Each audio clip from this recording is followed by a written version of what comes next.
नमस्कार, मैं प्रियांशा लाजरस और आप देख रहे हैं देश और दुनिया के बाजार पर न्यूज प्लस 21 का एक्सक्लूसिव बुलेटिन बाजार हलचल। आज लगातार चौथे दिन बाजार गिरावट के साथ बंद। सेंसेक्स 215 अंक फिसला। यस बैंक स्कैम में अविनाश भोसले ने DHFL की मदद कर कमाए 365 करोड़। अब हुई बड़ी कार्यवाही। RBI का बड़ा फैसला, अब 1.40 करोड़ तक का होम लोन दे सकेंगे कोऑपरेटिव बैंक। महंगाई को देखते हुए RBI ने GDP ग्रोथ रेट के अनुमान को 7.2% पर रखा बरकरार। 35 दिनों के भीतर 0.90% बढ़ी ब्याज दरें। अब 30 लाख के होम लोन पर हर महीने 1630 रुपए का खर्च बढ़ा।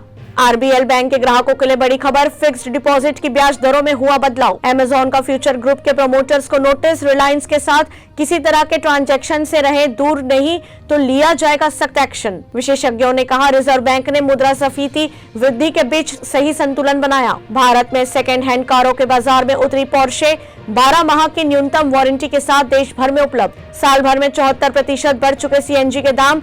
2 महीने में ही 18 रुपए प्रति किलो महंगी हुई। इससे 2 महीने में 12% घटी CNG कारों की बिक्री। ऐसी जानकारियों के लिए देखते रहिए न्यूज प्लस 21, आपके हक की बात।